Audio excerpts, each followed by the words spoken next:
Bueno, buenas tardes. Nos alegra un montón ver que somos varios hoy.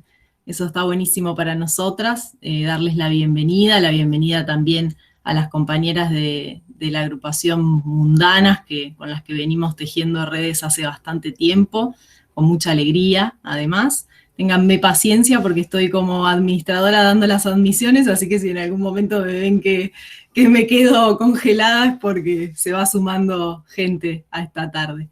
Bueno, contarles, la mayoría nos conocen, pero nosotras somos la Consejería de Género Las Kiwichas, habemos varias compañeras hoy de la consejería. Nuestro espacio es un espacio comunitario de organización social que nos une el feminismo y venimos trabajando hace ya 3 años en General Las Heras, proponiendo distintas intervenciones en el campo de la formación y la educación que tienen que ver con poder visibilizar y problematizar cuestiones relacionadas con las violencias machistas y el patriarcado, pero también, a la par de eso, construyendo el mundo que sí queremos y que para nosotras tiene que ver con esos valores feministas. Así que presentadas nosotras, bueno, agrego una cosita más que no es un dato menor, es que nosotras somos una agrupación horizontal, que nos organizamos a través de una asamblea, que lleva mucho esfuerzo, pero que da muchos frutos a modo colectivo y a modo personal, porque todas también acordamos ya en este momento de la historia que lo personal es político, así que en ese camino vamos. Y en ese camino nos encontramos con un montón de otras agrupaciones, porque también conformamos ya hace años una interregional feminista con agrupaciones de la zona que también vienen trabajando con la misma modalidad que nosotras, en el sentido de hacer política no partidaria y que lo que nos une son las causas feministas. Así que celebramos eso y como parte de ese tejido de redes también tuvimos la suerte de conocer a Mundanas, agrupación feminista. Hoy vamos a contar con 3 de sus miembros para desarrollar un tema en particular, que es una problemática seria y urgente a la que necesitamos abordar de manera adecuada, así que ellas vienen trabajando hace muchísimo tiempo y cosechando gran experiencia en el tema, que solidariamente nos van a compartir para tener mejores herramientas para poder ver que esto es una problemática que también es parte de nuestro pueblo y de los pueblos de la región, como en todos lados, y tener herramientas sólidas para poder abordarlo de la mejor manera y respetar los derechos de niñas, niños y adolescentes. Así que me gustaría leerles un fragmento muy cortito de la agrupación de Mundanas sobre esto de por qué funcionamos en red, porque cuando lo leí vi que nos reflejábamos mucho las kiwichas también en ellas. Y ellas dicen, con la idea de red vinculada al soporte, a eso que impide la caída, lo que nos da seguridad para dar vueltas en el aire y disfrutar del vientito de libertad en la cara. La red está ahí, por las dudas, por si nos resbalamos o nos empujan al vacío. Así es la red, un montón de hilos casi iguales que cuando se atan se transforman y soportan lo que ninguno individualmente podría. Me pareció que era una buena forma de darles la bienvenida a Macarena Gastón, que nos acompaña hoy. Ella es psicóloga feminista, especializada en ESI, a Daniela Rocío Arone, que es abogada feminista, especializada en violencia por motivos de género y abuso sexual en las infancias, y a Alejandra Varela, que es trabajadora social feminista y que está haciendo su residencia en trabajo social en la salud pública. Así que bienvenidas Mundanas y bienvenidos todos a esta charla. Bueno, bienvenidas, bienvenidos. Mi nombre es Alexandra Varela. Yo en realidad no sé, hay una de las compañeras, Maca, me dijo que estoy mal nombrada. No sabría cómo hacerlo, pero bueno, como estoy usando una computadora prestada, ténganme paciencia. Pero bueno, saben que soy yo, así que ya hicimos el arreglo, aunque sea verbal. Tengo recuerdos del taller que nombraba recién Ana, porque yo fui presencialmente a ese taller con la compañera Reni, y la verdad que fue hermosísima experiencia. Así que lindo que sigamos teniendo contacto y que esas redes se vayan como generando con mucha más fuerza, ¿no? De poder sostener y de poder seguir intercambiando como es la idea. Bueno, como nos presentaron, somos una agrupación feminista, una agrupación que desde el año más o menos 2012 venimos laburando la temática del abuso sexual contra las niñeces, tomándola como una más de las violencias de género, nada más de las violencias de género y una de las más cruentas, podríamos decir. Así que en realidad venimos haciendo un acompañamiento a madres protectoras y a niñas víctimas de abuso. Hemos configurado un equipo que es un equipo interdisciplinario, es un equipo compuesto por abogadas y psicólogas, y también tenemos todo un equipo hermoso que son militantes, que tienen como, hay un amplio espectro, hay muchos saberes, otras disciplinas, digo, que suman y enriquecen un montón en este abordaje que nosotras hacemos y planteamos como un abordaje posible, y también en el plano de lo que le reclamamos al Estado, que creemos que es como debe garantizar ese acceso a esos niños y a esas víctimas en relación a la justicia y a ese proceso de reparación que pensamos para ellas. Bueno, habiendo dado como esta presentación de mundanas, nosotras tenemos una idea de poder presentarles primero una situación, y a partir de esa situación poder ir desarrollando algunas cuestiones conceptuales. Si están todos de acuerdo, yo voy a intentar hacer que esta computadora se amigue conmigo y les voy a mostrar una presentación. Si falla, sepan entender, denme un minutito. Sería una pestaña, perfecto.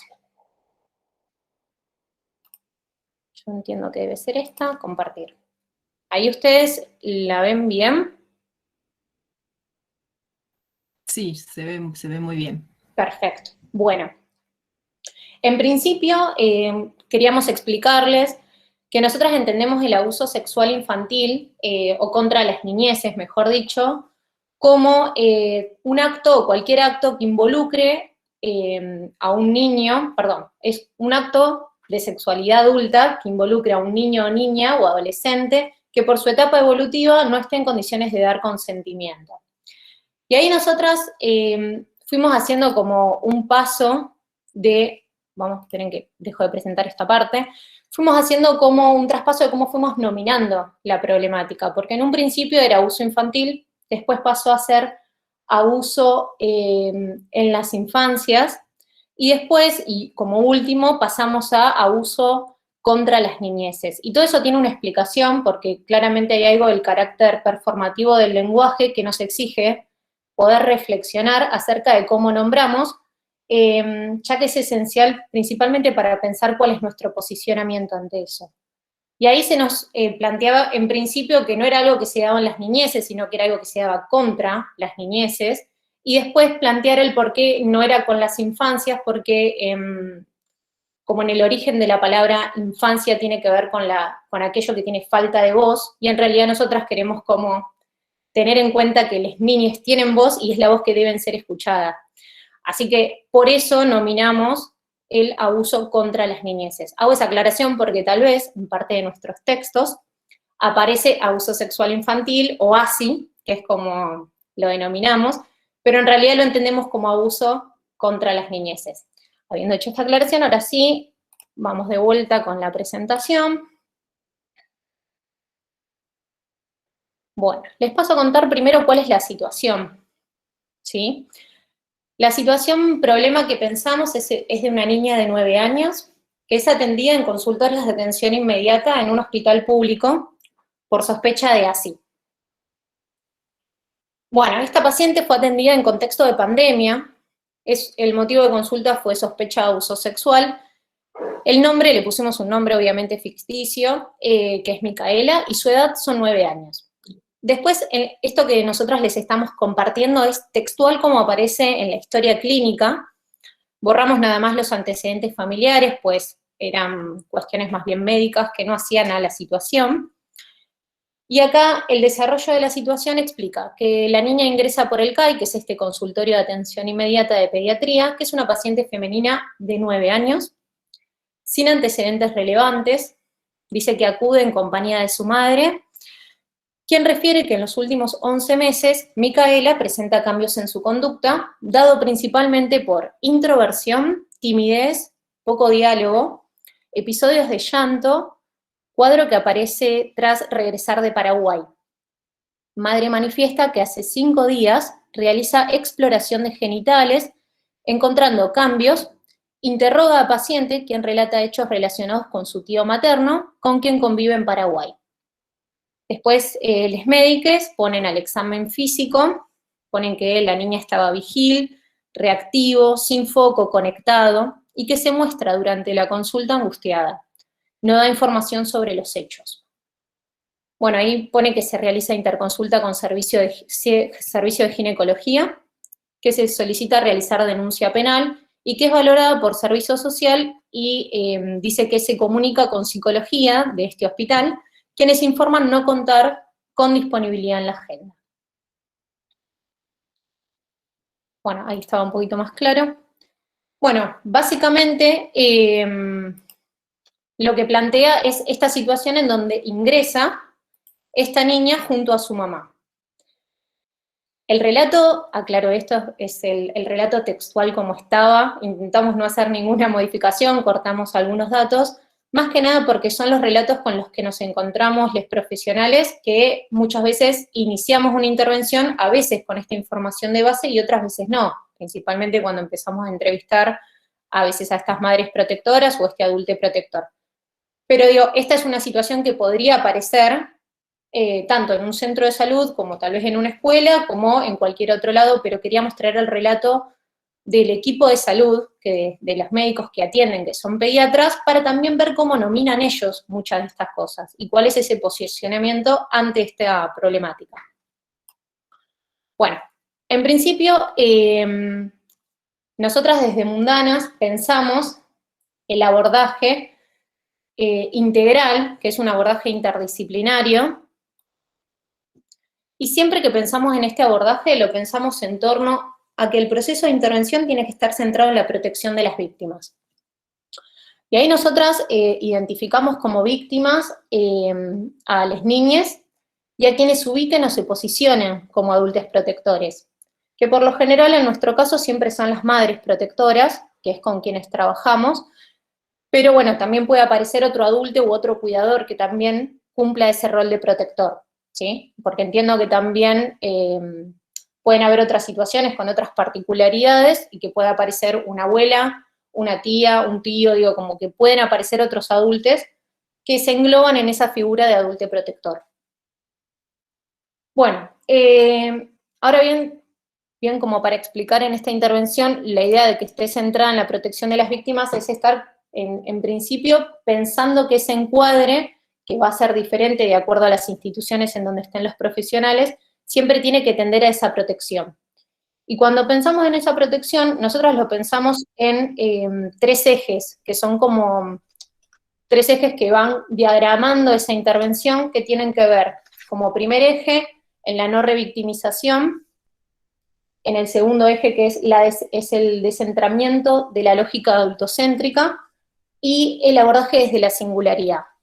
Y a mí ahí me gustaría como detenerme por lo menos en el primer punto, que es el de la no revictimización, porque me parece que en la situación que trajimos hoy para poder trabajar la situación de Micaela, es un proceso en donde justamente no hay un cuidado hacia la niña, y en principio me interesaba, que después lo vamos a ir como desarrollando con las otras compañeras, con otras disciplinas también, el poder pensar que esa niña relata determinados hechos a esa adulta se los cuenta a este doctor, y este doctor no los escribe en la historia clínica, lo cual hace que en otra instancia va a tener que volver a repetir esta situación nuevamente, lo cual es nuevamente esa revictimización. Eso en primera instancia.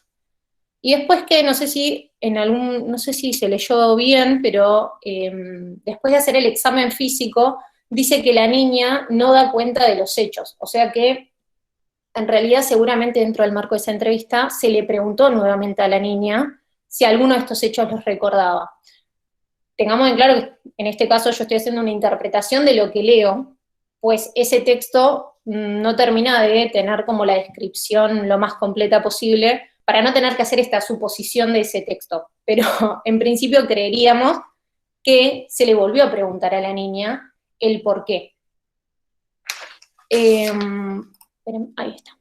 Y ahí nos interesa como que en ese abordaje interdisciplinario, una vez que podemos identificar ese adulte, nosotras pensamos en esa instancia que es la entrevista. Es una herramienta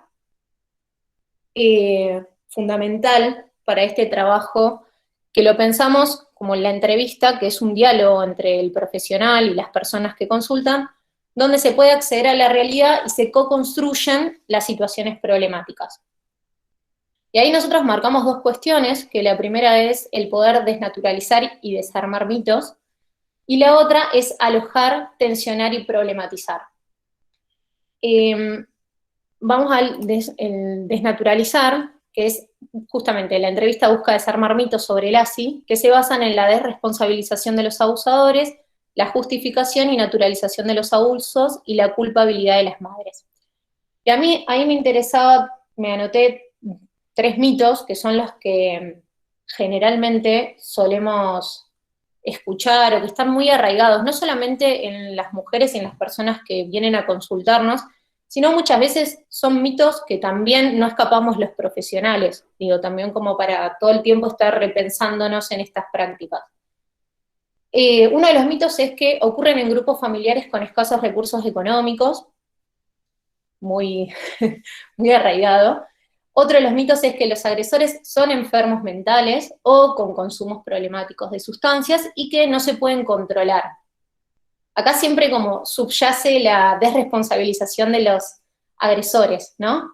Y que las madres saben que sucede, que eso está siempre basado en el mito del instinto materno, que ubica como responsable a las mujeres madres en un mecanismo como de inversión de culpa, ¿no? Constantemente ahí es donde las madres saben que pasan pero no dicen nada, y a mí ahí me gustaría también hacer como un asterisquito, que en realidad también hay que poder pensar que muchas de esas madres también están atravesadas por situaciones de violencia, y eso hace que esos registros que nosotras muchas veces como profesionales les pedimos a esas adultas protectoras que nos puedan dar cuenta, están atravesados, entonces tienen un impacto, ¿sí? No van a aparecer como nos gustaría, como decíamos, ¿no? Como eso también es importante para tenerlo presente. Pero en síntesis, la idea es que en esa entrevista muchas veces tenemos que estar desarmando esto y desnaturalizando esas violencias también para poder construir esa situación problemática con quien viene a consultarnos, ¿sí? Y poniéndonos en el ejemplo de las madres protectoras, digo, teniendo presente que las madres protectoras también son víctimas de esta situación, ¿sí? Porque pensemos que no solamente se les juega el tener que acompañar la situación de su hija víctima de abuso, lo cual es sumamente traumático, sino también todo lo que se rompe en un plano de proyecto de familia, ¿sí? Que por más situación de violencia y demás que esté atravesada, hay algo ahí también que se juega en esa situación, por la cual cuando llega esta madre también hay que poder alojar, ¿sí? Que ese es otro de los puntos, que ahí vuelvo a la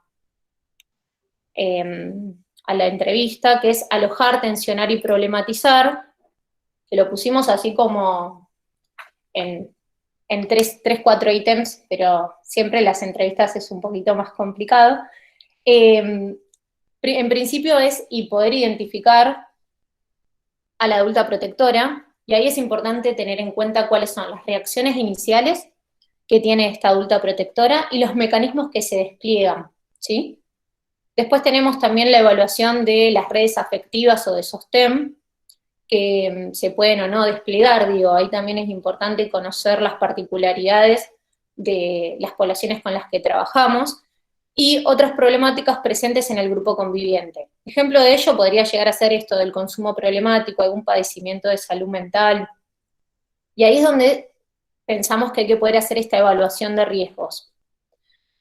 A mí me parece también importante destacar que muchas veces en esa evaluación de riesgos es central para poder determinar cuáles son las intervenciones que después nos vamos a dar con la situación.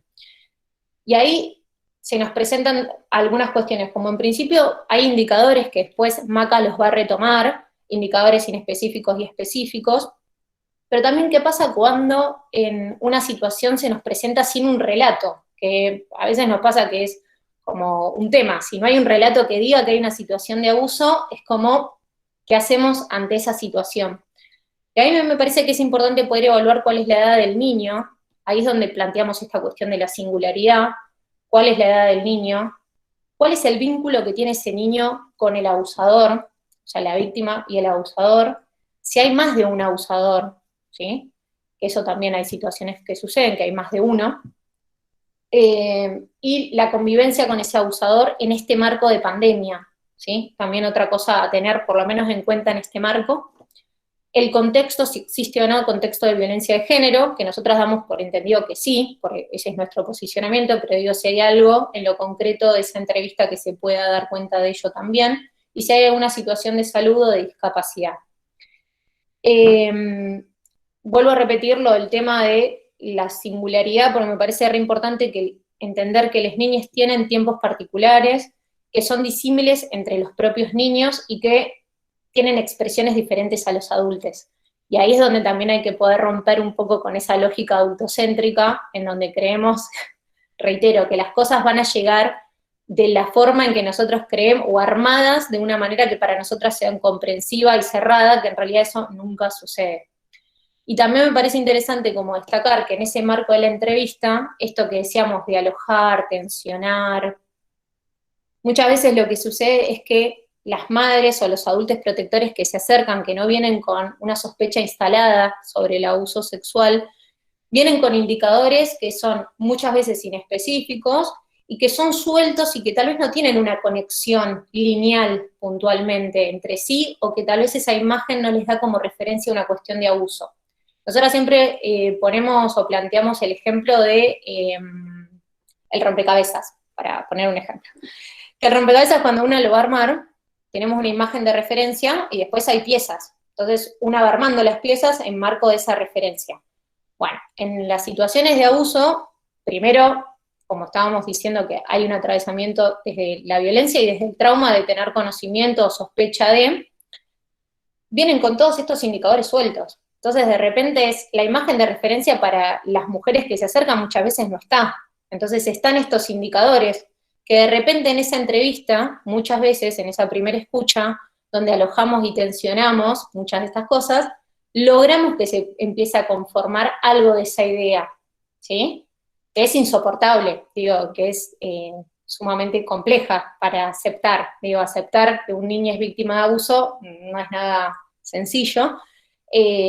Así que, digo, como para que tengan esa idea, ¿sí? Como siempre la tenemos como de referencia, la de el rompecabezas, porque en algún punto en la entrevista también lo que hacemos es construir un significado. Bueno, volviendo a la entrevista, el paso siguiente que nosotros pensamos es el del informe.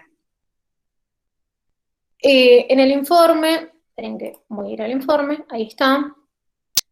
Su producción permite justamente la visibilización o la invisibilización de la vulneración de los derechos y estará atravesada por el encuadre y los alcances de la institución, las incumbencias profesionales y los objetivos.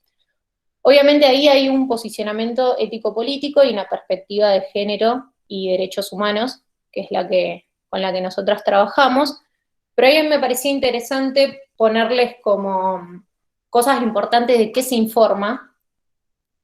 Y ahí en el que se informa pensábamos en que siempre hay que poder informar la sospecha de abuso y la presencia de indicadores y una evaluación de riesgo. ¿Por qué? Pensar en que todo lo que tiene que ver con los procesos de validación, por lo menos en las instituciones en donde nosotras trabajamos, que no es la justicia, yo trabajo en un hospital, todos los que tienen que ver con procesos de validación son procesos posteriores. Entonces, en realidad, lo que nosotros necesitamos informar y debemos informar es la sospecha. ¿Sí? Quien después corrobora que eso suceda o no suceda o investiga quién es el que perpetúa esa situación de abuso, es la justicia.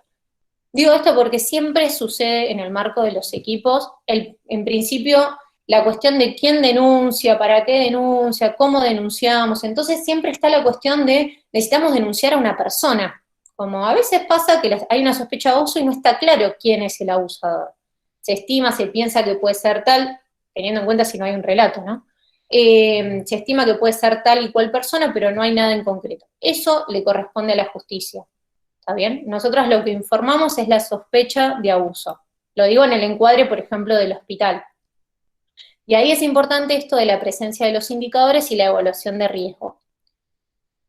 Los indicadores, ahí me parece también expresar de manera clara y fiel la presencia de los indicadores específicos e inespecíficos, y si hubiese un relato del niño o de la adulta protectora, ahí es donde se deben registrar las verbalizaciones en primera persona, que es justamente lo que falta en este informe médico que les trajimos, ¿sí? Habla de hechos, habla de relatos, pero en ningún momento los caracteriza, ¿sí? Entonces ahí es donde tenemos un problema porque en realidad no está pudiendo dar cuenta de ninguna situación, ¿sí? Bueno, como en concreto seguramente van a ir saliendo más cosas, pero me parecía importante como hacer hincapié en estos puntos, y después en poder pensarnos también como a los profesionales el impacto que nos genera el trabajo con las violencias, y ahí es donde siempre nosotras destacamos que hay algo de que intentamos que el trabajo sea colectivo, grupal, digo, interdisciplinario, pensándonos como eslabones, pero también entendemos que a veces en las instituciones, no sé, pongo ejemplo el hospital, el trabajo interdisciplinario, como entendido puramente como interdisciplina, es sumamente complejo llevar a cabo, porque las instituciones no habilitan espacios como tal, porque las disciplinas estamos formadas muchas veces, no sé si el trabajo social, porque creería que no, pero, por ejemplo, la medicina, digo, en un modelo médico hegemónico, que hay algo que los forma y los conforma de tal manera, es como muy difícil muchas veces poder establecer otro tipo de trabajo. Creemos que es por ahí, o sea, creemos que esa es la manera, pero también entendemos que hay muchas dificultades para poder llevarlo a cabo, y también creemos que ese impacto que nos genera el trabajo de las violencias hay que poder laburarlo en algún punto o mediante alguna comisión o algún trabajo que sea desde la grupalidad en donde podamos intercambiar y laburar no solo lo que nos genera, sino el pensar esas estrategias de intervención, que obviamente, más allá de trabajarlos en el encuadre propio, hay algo que se co-construye con esas personas que vienen y nos consultan. Pero bueno, nada, me parecía importante como traer esto para destacar, y seguramente después vamos a habilitar un espacio de preguntas, se van a dar más cosas como para seguir conversando. Le paso entonces la palabra a mi compañera Maca. Bueno, hola, gracias por la invitación. Y bueno, quizás esta parte va a ser un poco, digo, no queremos que sea engorrosa, ¿no? Porque vamos a ir diciendo distintas conceptualizaciones y demás, pero les invitamos a ir tomando nota, tanto escrita, mental, como quieran, pero digo, si hay preguntas, resonancias, cuestiones que les hacen recordar algún caso que les haya llegado, como para después, al final, poder conversar, que es también lo que a nosotras más nos enriquece y nos interesa. Así que bueno, voy a presentar pantalla, díganme si se ve bien, para ir pudiendo puntuar algunas cuestiones, bueno, en relación a cómo trabajamos desde el equipo de psicólogas. A ver. Ahí está. A ver, avísenme si se ve. ¿Apareció ahí? ¿Sí? Perfecto. Bueno, algo de esto acá mi compañera Suri había mencionado, ¿no? En relación a los indicadores. Y bueno, quizás antes de ir a ellos, bueno, un poco lo que me parece importante rescatar es esto, algo que seguramente muchos lo hayan escuchado porque circula, ¿no? Cuando hablamos de que no existe un perfil, ¿no? de abusador. Bueno, muchas veces son personas socialmente adaptadas, buenos vecinos, buenos padres, profesionales, esto que tanto circula, ¿no? Hijos sanos del patriarcado. Y bueno, y de alguna manera digo esto porque si nos quedamos en eso, es un panorama muy desolador, ¿no? Es muy angustiante decir, bueno, si cualquiera puede ser, ¿qué hacemos? Vivimos en una paranoia constante, ¿no? Intentando identificar abusadores por todos lados. Bueno, de alguna manera contamos con algunos indicadores que nos van a permitir identificar y hacer con eso, ¿no? Entonces, de alguna manera me parecía importante puntuar esto. Tener algunas referencias. Bueno, tenemos por un lado los indicadores específicos, que son los que permitan quizás constatar el abuso, ¿no? Develarlo. Igualmente aclaro, ¿no? Tanto estos como... Ay, tengo un sonido medio raro, a ver. ¿Ustedes me escuchan bien? Ay. Bueno, voy a sacar el auricular porque aparece un ruido medio raro. Bueno, estos indicadores específicos tienen que ver con, bueno, vamos a ver acá, el relato, ¿no? Mismo concreto, ¿no? De la niña, el niño que nos cuenta una situación, ¿no? Referida a una experiencia sexual propia o ajena que por su edad no debiera conocer y que es imposible que lo haya inventado. Bueno, y en esto último hacemos, ¿no? Hincapié, porque se escucha muchas veces, ¿no? Los niños mienten, y si no son las niñas, son las madres, ¿no? Con el famoso falso SAP, que es el síndrome de alienación parental, que después tenemos un video que podemos compartírselos, e incluso también los profesionales mienten, ¿no? La perito es la que miente, bueno, eso es algo que es muy frecuente aún. Y bueno, y es excepcional, la verdad, que un niño fantasee o imagine sobre algo que está por fuera de su campo de experiencia, ¿no? No es que ningún niño miente, porque tampoco podemos decir eso, pero digo, en relación a esto, no. Y es es casi imposible, ¿no? Que las mentiras infantiles incluyan experiencias de victimización sexual, y menos aún que aporten detalles concretos que remitan a la sexualidad adulta. O sea, hay sexualidad infantil, pero es pregenital en los niños, ¿no? Bueno, eso en relación al relato. Después están indicadores físicos, ¿no? Que son heridas, infecciones en las zonas genitales, infecciones de transmisión sexual, bueno, estas que aparecen ahí, que las están visualizando, infecciones urinarias, mucosa vaginal excesiva previa a la pubertad. Y bueno, volviendo un poco al caso, ¿no? Para intentar que esto no quede en el aire, sino en la situación que habíamos traído al inicio. En el caso ese, bueno, había ambos indicadores, ¿no? Porque esta niña, bueno, la mamá había referido, si bien era muy inespecífico lo que aparecía en la historia clínica, había hecho la mamá explorando, había encontrado cambios, ¿no? Era, digo así, de impreciso en la zona genital, como un indicador específico físico, pero también había indicadores inespecíficos psicológicos, ¿sí? Que ahí, bueno, vamos a ir a esta otra línea. Bien, bueno, los indicadores inespecíficos, como había anticipado mi compañera, bueno, nos permiten ubicar que hay una sospecha, ¿no? Igualmente hay que denunciar, ¿no? No es nuestro trabajo ni siquiera identificar, como decía Suri, quién es, quién fue, ni si efectivamente ocurrió, ¿no? Los otros profesionales, quienes investigan, se ocuparán de verificar si esto ocurrió o no. Y bueno, y ahí quizás, bueno, pudimos ubicar así muy generalmente para poder avanzar algunos, ¿no? Como enuresis, encopresis, llanto permanente, agresión a sí mismo o a tercero. En algunas ocasiones hay niñas que, no sé, en las madres protectoras dicen, no, sí, a mí yo veía que me pegaba todo el tiempo, ¿no? Digo, ahí se podía llegar a ubicar algún llamado de atención, ¿no? Esa mamá, no tener ganas de ir a visitar a veces a la persona, ¿no? Que abusó, bueno, intentos de suicidio, vergüenza excesiva, hipervigilancia. Bien. También en los dibujos, ¿no? Muchas veces hay niños que pueden ahí, de alguna manera, empezar a representar algo de eso, ¿no? A veces hay ausencia de la zona genital, muchas veces bocas tachadas o zonas tachadas, otras veces sí aparecen figuras fálicas, ¿no?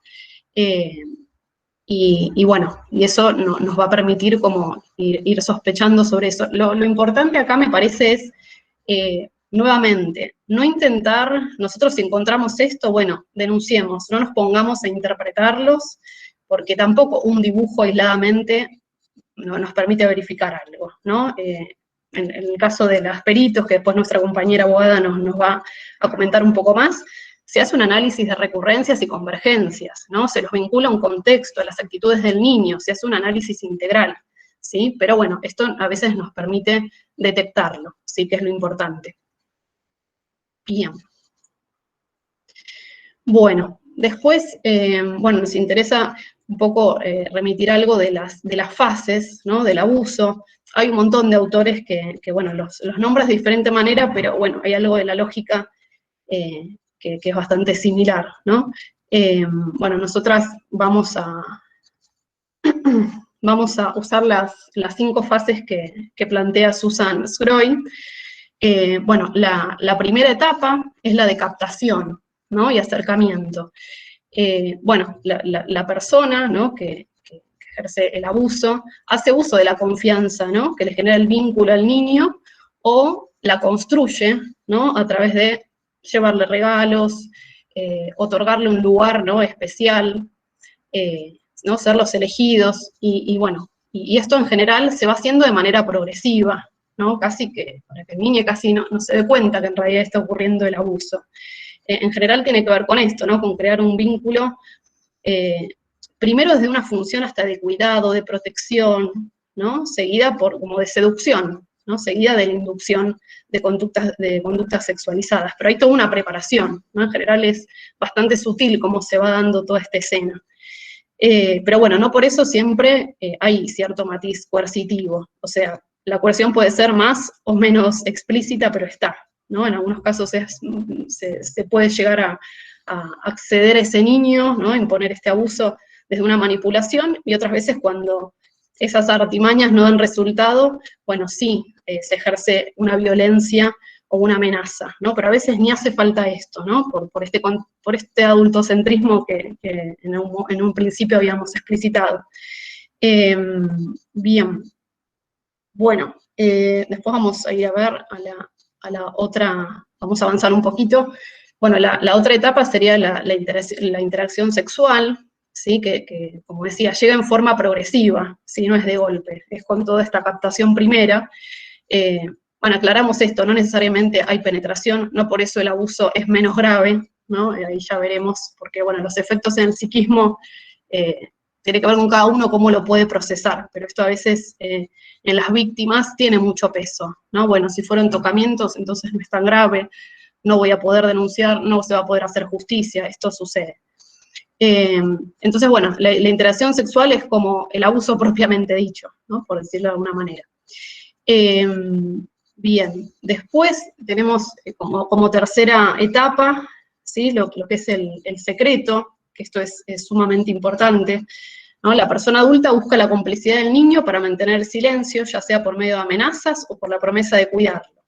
Entonces, mantener el secreto le hace pensar a los niños esto, que se trata de hechos malvados, peligrosos, por eso llegan a sentirse cómplices y culpables. Y también, en realidad, digo, el gran peso que tiene para un niño a veces tener que guardar ese secreto, porque la amenaza es, bueno, si no vas a destruir a tu familia, ¿no? Bien.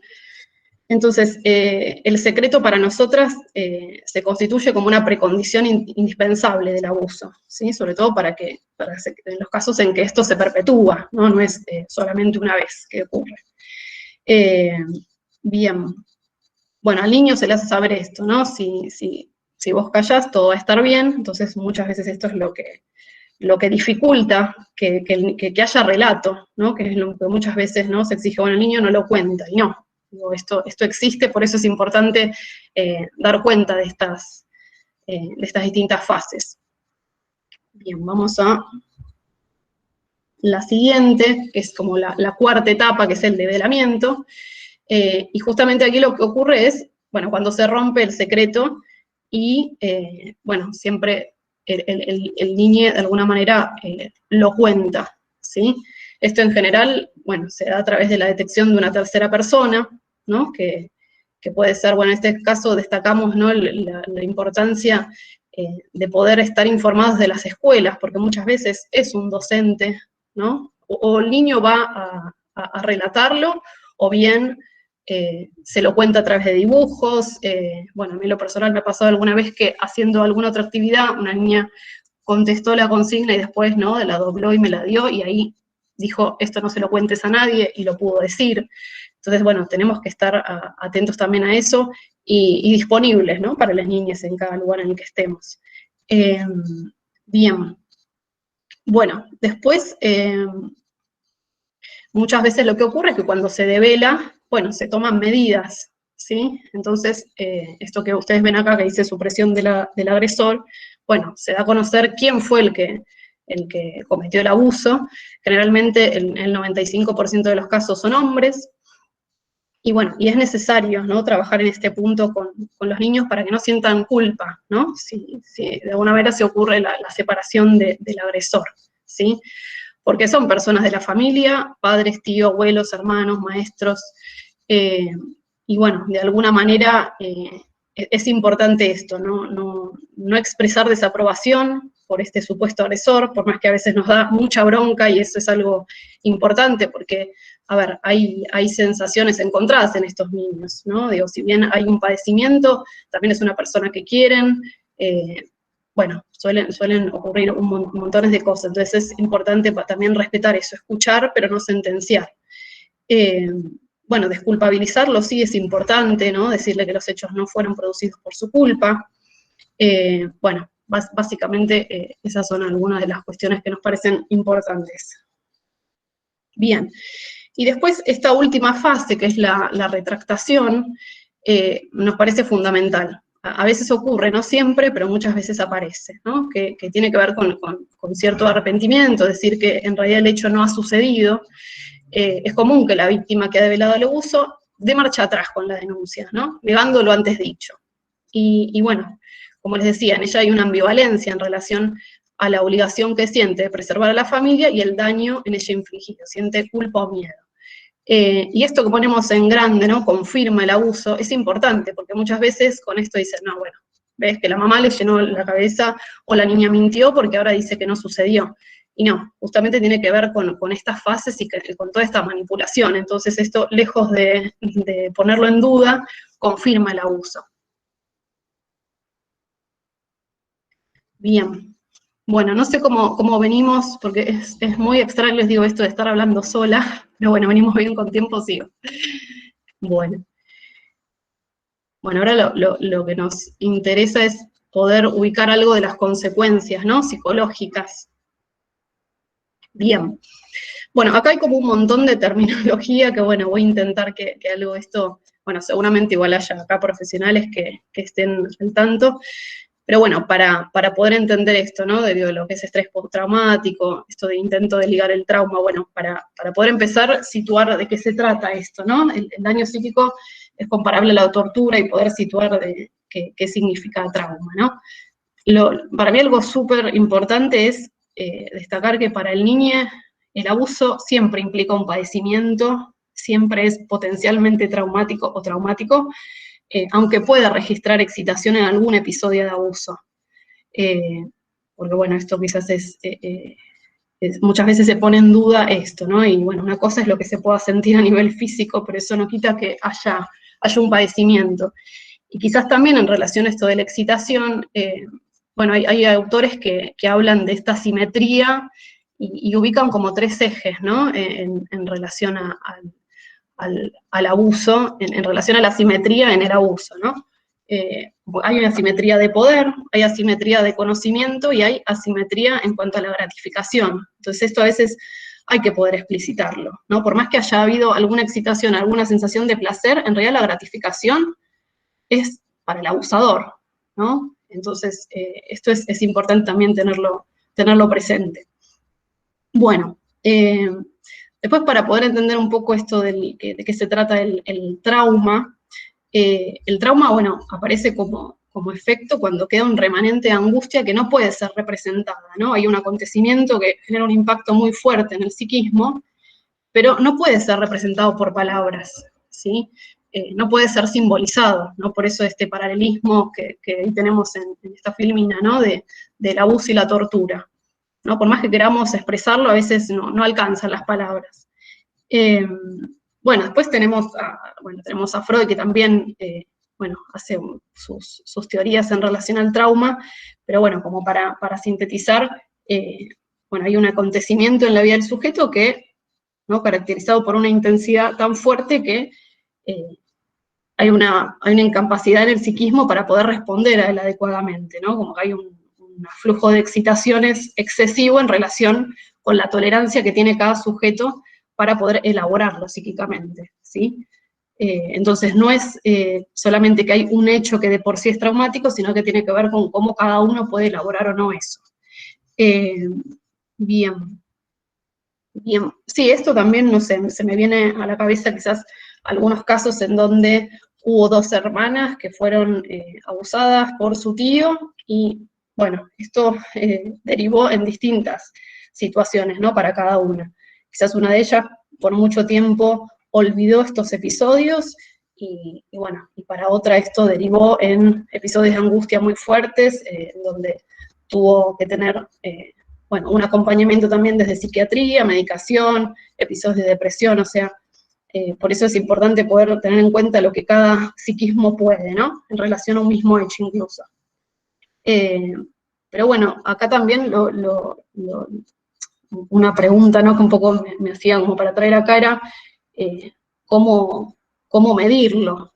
¿No? Digo, en relación en relación a la gravedad, porque esto es algo que las víctimas, como les decía antes, ¿no? Muchas veces dicen, no, si esta cuestión de, bueno, si en el abuso hubo penetración o en el abuso hubo tocamientos, ¿no? Como si una cosa tuviera más gravedad de la otra.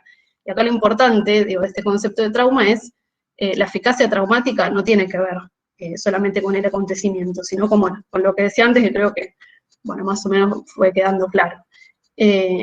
Entonces, bueno, de alguna manera, como decía al inicio, esto de que no se puede poner en palabras, que no se puede simbolizar, bueno, tiene que ver con algo que no se puede ligar en el psiquismo, ¿no? Entonces, muchas veces esto aparece de otras formas, ¿no? Retorna en pesadillas, en sueños traumáticos, ¿sí? Hay como una presencia abrumadora de eso que ocurrió, quedó ahí sin poder elaborar, y por eso se repite y aparece de forma compulsiva como para intentar ligarse, ¿sí? Son como trozos en bruto que no quedaron simbolizados de eso que ocurrió. Bien, bueno, me parece que en cuanto a tiempos tendría que ir avanzando. Bueno, otra de las cuestiones que ahí mencionamos es esto de las defensas que se activan, ¿no? ¿Qué hacemos para poder sobrevivir frente a este evento tan traumático? Y bueno, la disociación es uno de los mecanismos de defensa que nos permiten, a las víctimas poder adaptarse de alguna manera, ¿no? Y de alguna manera escindir algo de eso que resulta tan insoportable, ¿no? Entonces, de alguna manera hay una ventaja, ¿no? Para la economía psíquica que tiene que ver eso, ¿no? Poder, de alguna manera, conservar una adaptación aparentemente normal al entorno y, bueno, y poder seguir con algunas actividades, ¿no? De la vida cotidiana más allá de esto que aconteció. Quizás la alerta o lo que hay que estar atentos es, bueno, cuando eso deviene un mecanismo de defensa privilegiado y termina activándose ante cualquier evento y la persona termina, digo, con un nivel de sobreadaptación que básicamente es quedar anestesiado, desafectada de todo, ¿no? Entonces, bueno, ahí quizás en el marco de un tratamiento se puede ir trabajando esto. Pero bueno, quizás yendo un poco a bueno, qué es lo que nos interesa a nosotras desde el equipo, ¿no? Cómo vamos trabajándolo. Nosotros no buscamos, digo, teniendo en cuenta esto de la sobreadaptación, que nuestras pacientes se adapten a lo que ya pasó, esto de, bueno, dar vuelta a la página, sino que puedan elaborarlo, ¿sí? Una de las cosas que vemos como con mucha predominancia, ¿no? en los tratamientos y en los casos es cómo trabajamos con la culpa y la vergüenza, ¿no? Que está tan presente muchas veces. A veces lleva años, si bien de entrada podemos sentenciar, escuchar y ir tratando de diferenciar la responsabilidad, esto muchas veces es muy, muy complejo, ¿no? En muchos casos, bueno, se me viene con el trabajo de madres protectoras, necesitan historizar, recorrer los hechos, poder ubicando cuándo ellas podrían haberse dado cuenta y no pudieron, y bueno, a veces son pasos que no podemos saltear, ¿no? Y también otra de las cosas que se ve mucho, digo, a nivel del daño que causa es la desconfianza generalizada, ¿no? Hacia los otros. ¿Cómo se puede volver a confiar en un otro si hubo una traición en la propia familia, ¿no? Esto es alguna de las cuestiones más generales que observamos. Y bueno, para terminar, sí nos interesa, digo, más allá de que frente a este panorama que a veces se siente tan tan desolador, poder ubicar que existe un camino de reparación. Bueno, ahí situamos como siempre que exista una intervención adecuada, y que haya un abordaje también integral, porque a veces a la reparación sí puede ser desde lo psicológico, pero es muy importante que para algunas, ¿no?, poder abrir el camino de que haya una justicia, y esa es otra reparación, ¿no?, ir haciendo ese trabajo en conjunto. Pero bueno, creer es fundamental, ¿no?, escuchar desde el mayor también de los respetos, estas situaciones de extremo dolor. También en mi caso a veces pienso que desde la psicología se habla mucho de la neutralidad, y en este caso cuando no se les creyó y demás, es necesario no ser neutrales en ese punto, no volver a traicionar con la indiferencia, y bueno, escuchar e intentar acompañarlas para que puedan poner en palabras y dimensionar ese dolor. También la red, ¿no?, que a veces hay un grupo terapéutico en Mundanas, que bueno, también es otro dispositivo que está a disposición. Algunas no quieren saber nada y quieren un espacio individual, pero está la red desde la militancia, desde el apoyo mutuo en las causas, la red que se puede construir desde las madres protectoras, y bueno, y acompañar esto, ¿no?, con amorosidad, respetar los procesos, que también es muy importante, porque a veces que no nos gane la ansiedad también a nosotros como profesionales, y con ello terminamos, revictimizando una vez más, ¿no?, porque no podemos ahí empujar muchas veces no se están en condiciones psicológicas para poder atravesar un proceso, una causa, y bueno, tendremos que ir acompañando lo que puede cada una. Así que, bueno, creo que básicamente, pues si no, abriremos y le paso la palabra a Dani.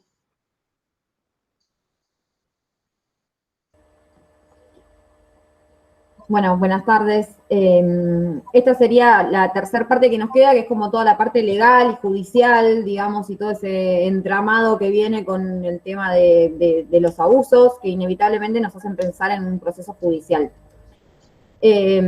Para tomar lo que venían hablando las chicas, por ahí también me interesaba recalcar al menos cómo nosotras, las abogadas de Mundanas, tomamos y tratamos de abordar a esas personas que vienen solicitándonos ayudas, y es desde lo judicial al menos pensar que ese estado de víctima, porque va a ser caratulada a lo largo de muchos años de proceso como una víctima, es algo temporal, que no es algo permanente, ni es un estado en el que a partir de ahora vamos a quedar encajadas por siempre, sino que es algo temporal e incluso procesal.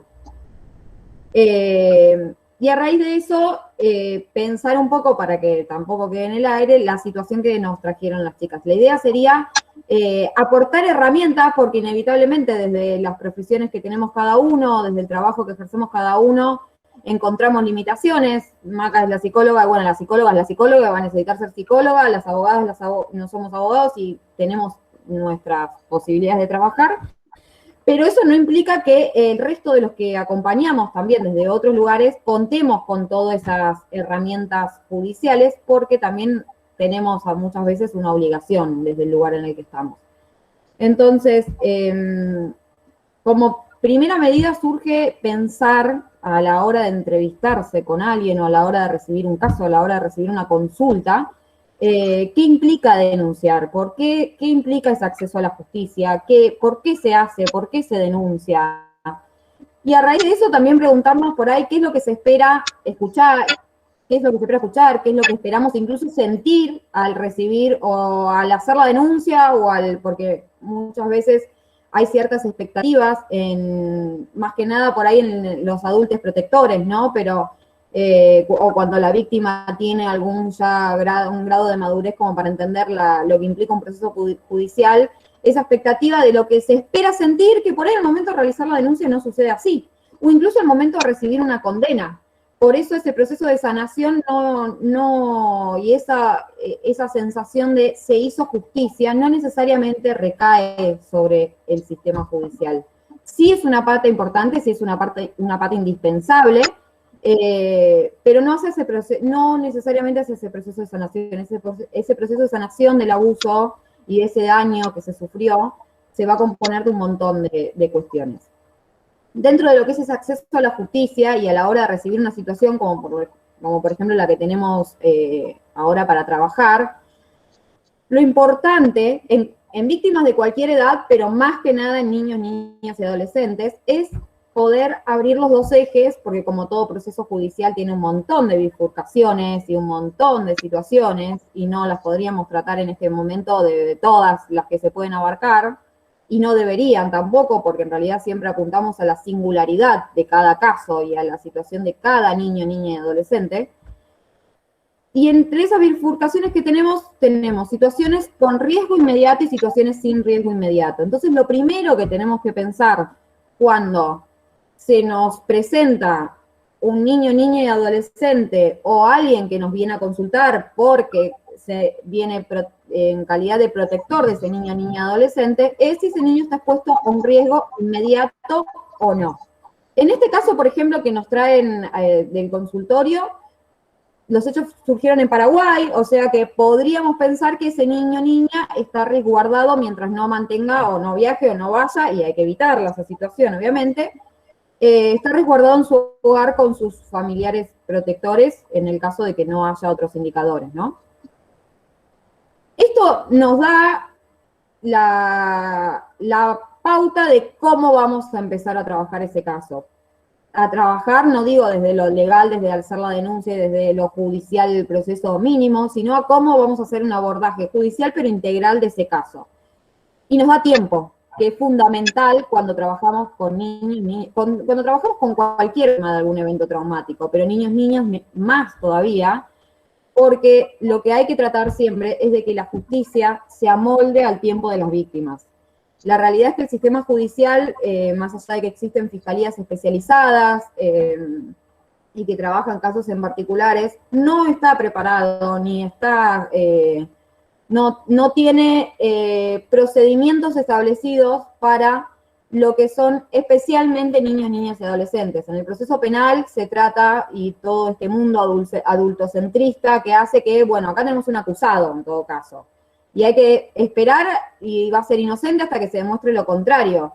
Y la víctima es la víctima, y todas las pruebas que pueda aportar van a estar genial, pero después queda como de lado. Entonces, lo que hay que tratar es que ese proceso se amolde al tiempo de ese niño, niña y adolescente, al tiempo de esa víctima, lo cual cuesta un montón, y es una pelea del día a día, porque todo se apura y se acelera a los fines de, bueno, a ver, esta persona no la podemos tener con esta acusación pendiente, hay que resolverlo, veamos si es inocente o si es culpable.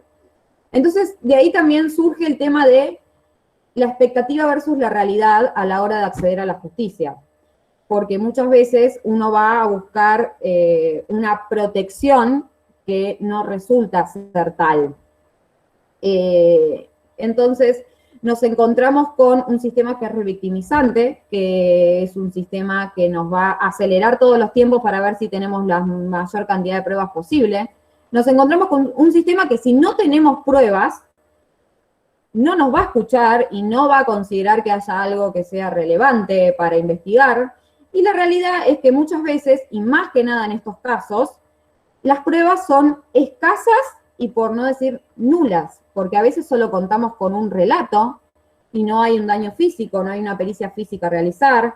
Muchas veces, a ver, no va a haber ni fotos, ni vecinos que lo vieron, ni van a existir, o sea, lo único que tenemos es un niño con conductas y que muchas veces se espera también de las víctimas que estén mucho más dañados de lo que deberían estar.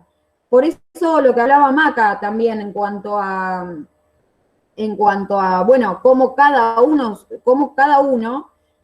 sobrelleva esa situación, ¿no? Y cómo cada niño, niña y adolescente sobrelleva esa situación. Muchas veces los niños todavía no llegaron a un grado de problematización de ese hecho vivido que les genere, no sé si un trauma, no me quiero meter en palabras psicológicas por ahí, ¿no? Pero que les genere esa situación. Muchas veces pasa que los niños, si el agresor es su padre, quieren verlo y piden por favor verlo más allá de ese padecimiento.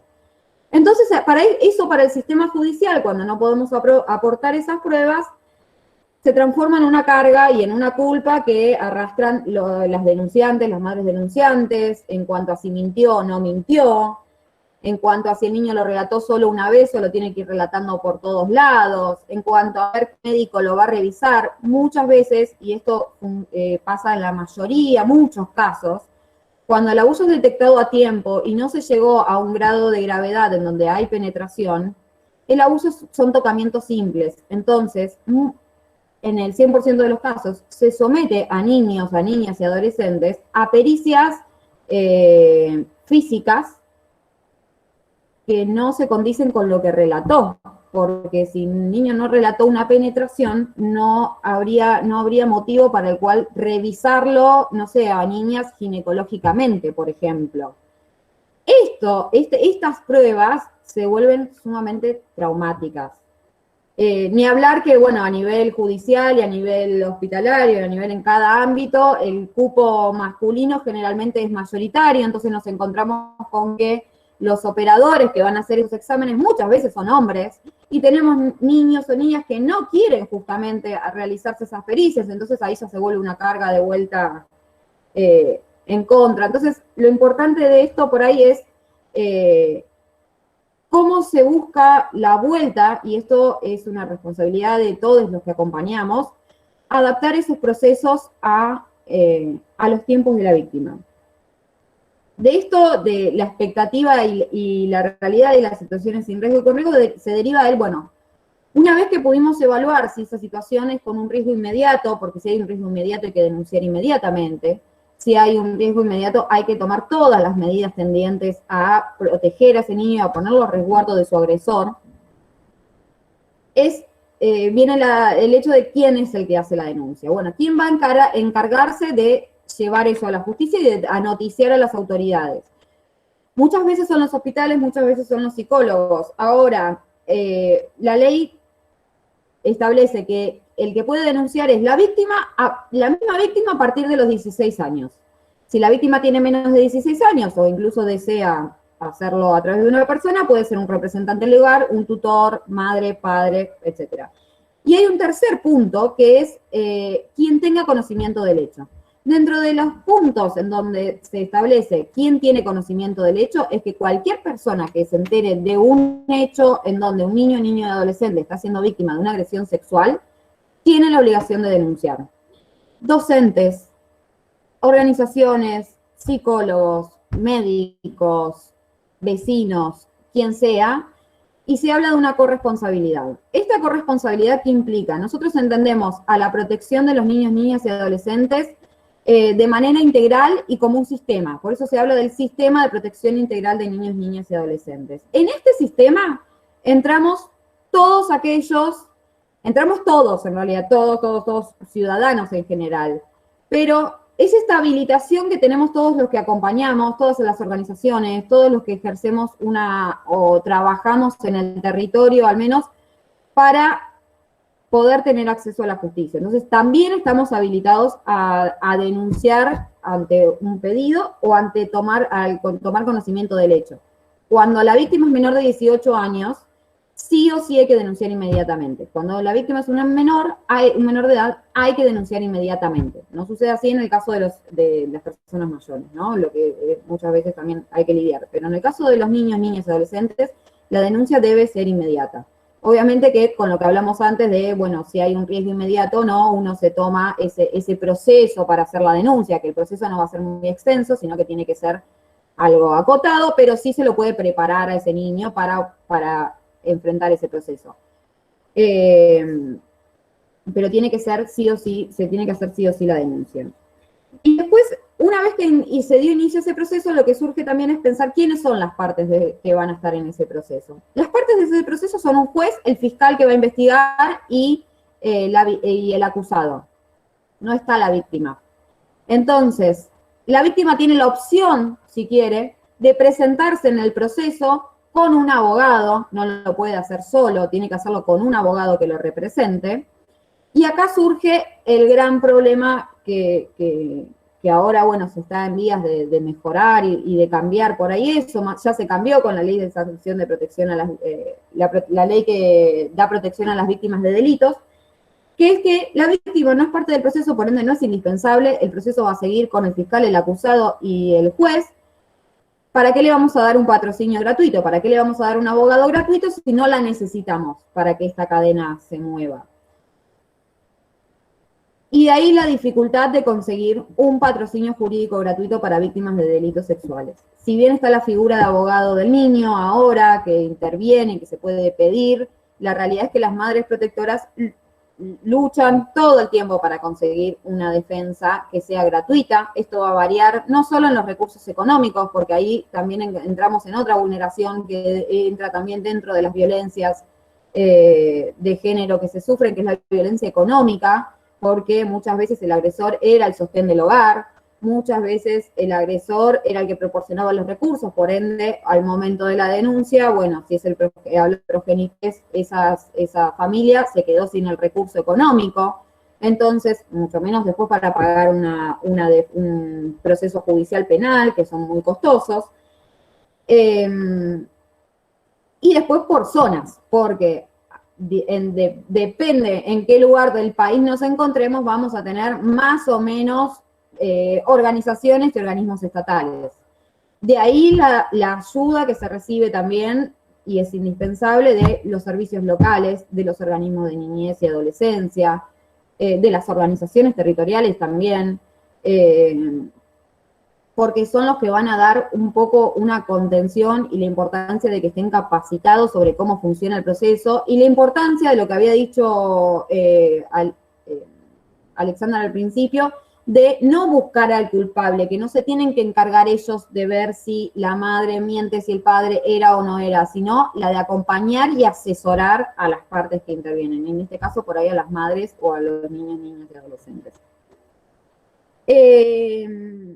Y lo que sucede también, particularmente en el caso de los niños, niñas y adolescentes, es que se nos van a abrir lo que son dos fueros.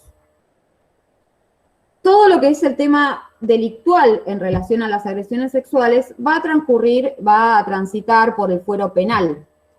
Pero ¿qué pasa? Cuando tenemos niños, niñas y adolescentes, y como se dijo anteriormente, estadísticamente la mayoría de los agresores suelen estar en el hogar o ser del grupo familiar cercano, el otro fuero que va a intervenir es el fuero de familia, particularmente cuando los agresores son los progenitores. ¿Qué nos pasa en los dos fueros? El fuero penal es un fuero acotado, es un fuero muy estricto en cuanto a ese procedimiento, en cuanto a qué implica un delito, está estipulado ya en palabras cómo tiene que ser un hecho para que configure un delito. Está estipulado cuál va a ser el procedimiento a seguir, las pruebas a producirse, la cámara GESEL, la presentación de la víctima o no como querellante dentro de esa figura, la defensa, el juicio, todo eso ya está estipulado y es muy acotado. Y en el fuero de familia vamos a tener un proceso más, si bien hay un procedimiento a seguir, un poco más flexible porque responde a las relaciones de familia que van mutando. Más allá de que, bueno, nosotras estamos por ahí un poco en contra, ¿no?, de la terminología familia para hablar en estos casos de agresores sexuales, de agresores de agresores que son personas violentas, o sea, pero bueno, para la ley sigue siendo familia, entonces vamos a tratar esa problemática como familia.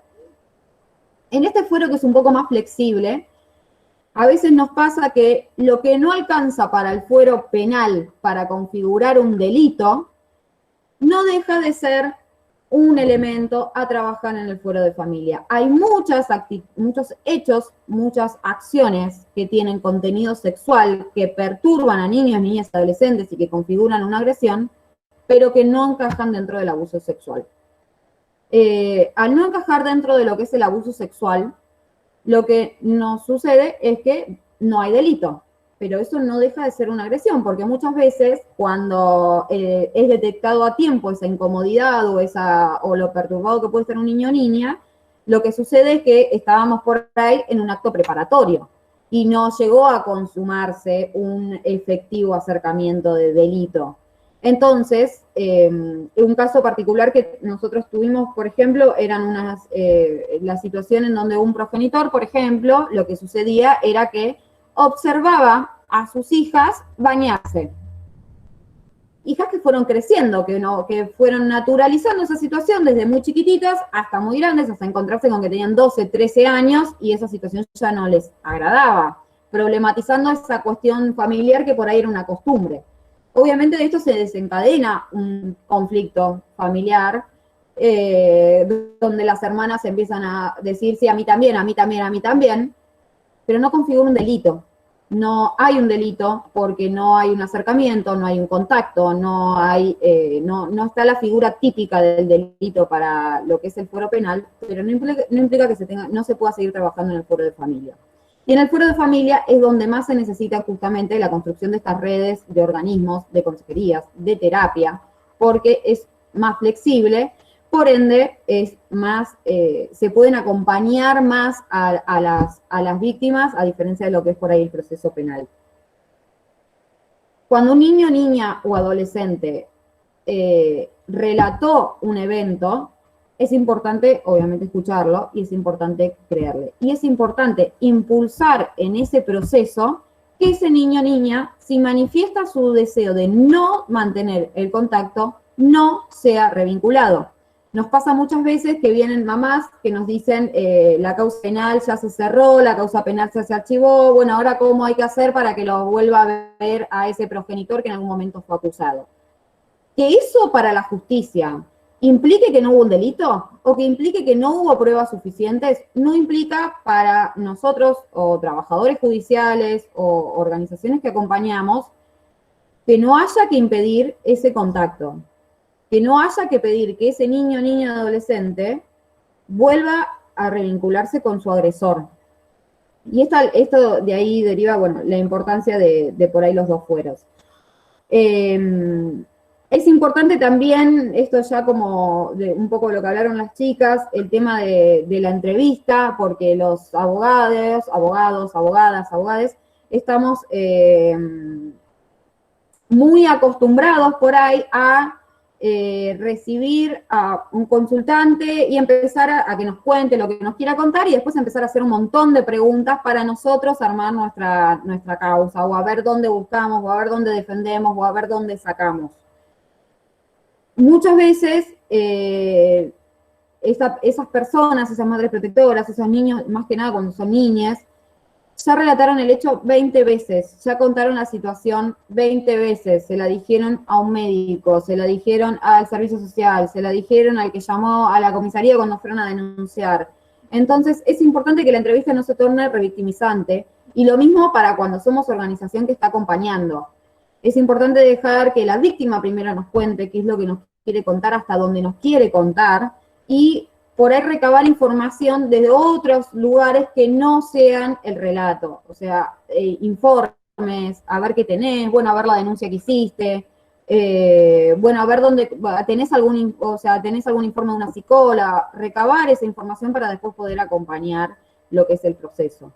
Y para ir cerrando, porque me parece que ya se me hace la hora, nosotras desde Mundana tratamos de dar el abordaje del caso de manera integral, como lo dijimos y como lo hablamos, porque entendemos también que este proceso no es, y como lo había dicho al principio, no es un proceso de sanación que se agote con una sentencia judicial necesariamente. El proceso de sanación empieza desde el momento en el que alguien nos escuchó y nos creyó.